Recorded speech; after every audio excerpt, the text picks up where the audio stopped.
Buenos días. El viernes el tipo de cambio terminó bajando alrededor de 1.5%, el oficial terminó en 1.440, todos los dólares financieros y demás bajaron. Eso impactó sobre todo en las acciones locales que bajaron más que sus ADR, caso Galicia, ¿no? El ADR bajó bastante y después recuperó sobre el final de la rueda, mientras que en la local bajó y terminó abajo. Por un lado por el tipo de cambio, por otro lado porque la recuperación del Standard & Poor's se dio durante la última mitad de la rueda y durante la última hora, y bueno, en el mercado local no tuvimos cotizaciones, así que habrá que ver cómo arranca. Lo que está en estos días en todos lados, digamos, es el tema del swap, ¿no? ¿Por qué? Porque Argentina el viernes pagó unos 600 millones, que lo hizo con DEX al FMI, y por otro lado no tiene plata en DEX, entonces los DEX son los derechos de giro, ¿no? Entonces se entiende que cobró del Tesoro ciertos DEX para pagarle al FMI, con lo cual eso daría la pauta de que se activó el swap. Y bueno, muchos están pidiendo información, ¿no? Todo el mundo quiere saber de qué se trata el swap. Yo acá tengo que decir, lo único que tengo para aportar acá, es que generalmente en estas operaciones de swap la información y los detalles no se conocen. Eso es una realidad. Se conoce muy por arriba lo que se hace. O sea, monto, mirá, hay tanto monto, 20.000 millones, 10.000 millones, lo que sea. A veces la tasa y no mucho más. La realidad es que no se conoce mucho más. ¿Por qué? Bueno, ahí obviamente que vamos a tener los defensores y los detractores de esto, ¿no? Pero ¿por qué no se conoce? Bueno, porque para no mostrarle tampoco las cartas al mercado en el sentido de no mostrar si tu swap tiene limitaciones a la hora de usar esos dólares, cuáles son esas limitaciones. Lo que vos haces es dejás en una nebulosa un montón de detalles para el mercado, entonces el mercado no sabe qué tan sólido o qué tan débil podés llegar a estar si hay una corrida. Si está bien, si está mal, es un debate más profundo, más político que económico. No viene al caso. Ese será no sé, nos acostumbramos a vivir con un montón de información que los estados tienen y que no comparten con sus ciudadanos. Es decir, nosotros no sabemos en qué se gasta la plata de la CIDE y los yanquis no saben en qué se gasta la plata de la CIA, por ejemplo. Y bueno, y así hay un montón de cosas, ¿no? Bueno, ahora, ¿qué tan importantes son estos swap para la economía, para el Estado? ¿Qué tan sensibles son? Bueno, ese será otro debate. Yo vengo acá a aportar la parte que generalmente no se sabe. Esa es la realidad. Y entre privados tampoco, salvo que se investigue porque hay un juez y demás, los detalles, se firma un NDA y ese NDA lo que dice es, como lo firman las dos partes, ninguno de los dos puede divulgar y los dos tienen en sus estados para decir, mira, yo no puedo dar detalle porque se firmó este NDA. Habiendo dicho eso, curva de bonos está, lo que vemos ahí salió durante el fin de semana, o por lo menos lo vi yo, alguna información extraída de Bloomberg, en donde la idea parece del gobierno argentino es recomprar deuda del año 29 y 30, o sea que acá entran los GD 29, los 30, y si miramos eso y vemos la curva de bonos, es donde vemos esta diferencia que teníamos entre parece que se debía a esto finalmente, ¿no?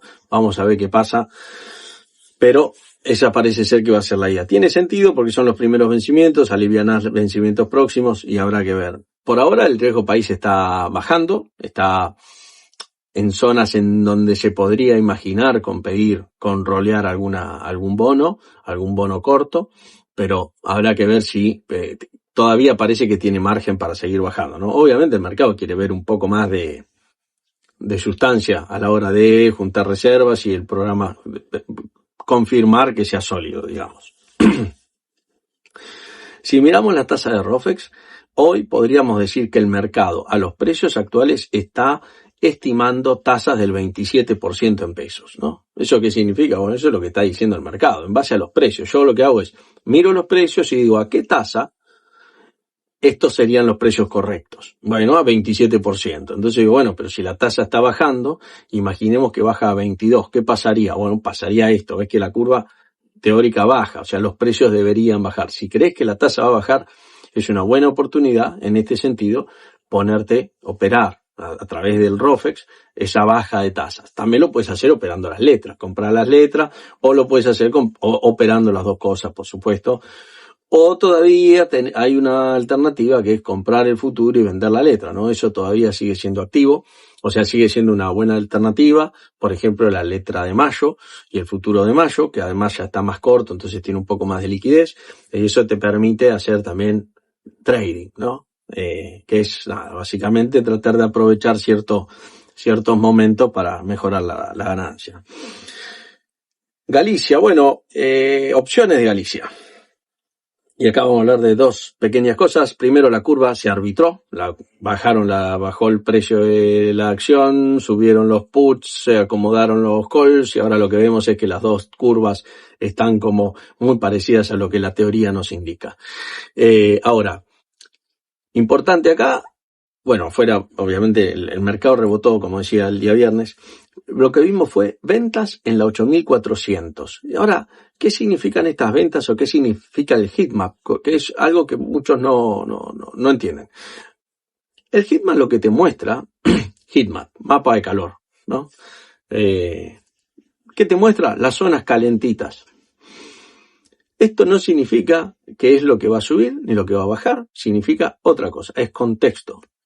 Es algo que vos no lo ves cuando mirás el mercado, salvo que estés mirando la caja de punta todo el tiempo. Como muchos no lo hacemos porque estamos haciendo otras operaciones, otras cosas, esto nos da información que si no, no tendríamos. ¿Qué nos dice? Nos dice en dónde el mercado fue agresivo, en qué strikes, en qué bases, digamos, el mercado compró agresivamente o vendió agresivamente. Ahora, eso no significa que vaya a subir o a bajar, significa que le pegaron al bid o que le pegaron al offer, o sea, dónde el mercado está agresivo. Entonces, si el precio bajó 8%, bueno, generalmente todas las opciones van a bajar 8%, no 8%, todas las opciones van a bajar porque van a acompañar a la caída esa. Ahora, algunas caen más que otras, el mercado en algún momento aprovecha a cubrir, entonces es posible que veamos un mercado bajando y opciones en donde les pegan al offer porque están cubriendo, aprovechando esa oportunidad para cubrir, que es un flujo alcista eso, por más que o sea cobertura o sea que creen que va a subir. Cuando alguien compra el offer es porque está comprando agresivamente, porque cree que después va a estar más caro, si no nadie paga. O sea, eso en toda la economía pasa igual, salvo cuando vas a comprar una pizza porque tenés hambre y no estás especulando con el precio de la pizza. Pero si vos crees que un activo financiero en un rato va a estar un poquito más caro, comprás ahora. Y si crees que va a estar más barato, esperás. Nadie compra sabiendo que va a estar más caro. Con lo cual, todos aquellos que compran al offer, ¿no? Es porque creen que en un rato va a estar más caro. Con lo cual son alcistas, ya sea por cobertura o por lo que sea. ¿Se pueden equivocar? Sí, claro que se pueden equivocar. ¿Por qué? Porque nadie sabe lo que va a pasar después. Eso no lo sabe nadie. La única forma que no se equivoquen es que uno asuma, bueno, están los gordos ahí operando, qué sé yo. Pero si no, se pueden equivocar. Pero a nosotros no nos interesa si se equivocan o no. Nos interesa qué es lo que está haciendo el mercado. Entonces nosotros podemos, con esa información y junto con otra información, aprovecharlo para nuestro trading. Pero pasa que ahí depende mucho de qué es lo que está haciendo uno. No es lo mismo el que hace day trading que el que está cubriendo posiciones o el que está bajista o el que está alcista. No. O sea, depende mucho de la estrategia que tengas y lo que quieras ver. A mí lo que me interesa ver es qué está haciendo el mercado, porque en base a eso sí me voy a posicionar posiblemente. Así que bueno, ¿qué vimos el jueves? Vimos un flujo alcista. ¿Qué vimos el viernes? Con la caída fuerte se pusieron todos bajistas. ¿En dónde? En la misma zona donde habían comprado. Tiene sentido, ¿no? Bueno, eso es lo que podíamos haber visto el jueves, que de hecho vimos que las opciones de ese strike subieron más que las otras. Así que bueno, básicamente eso es todo por hoy. Nos vemos mañana. Let me play among the stars and let me see what spring is like on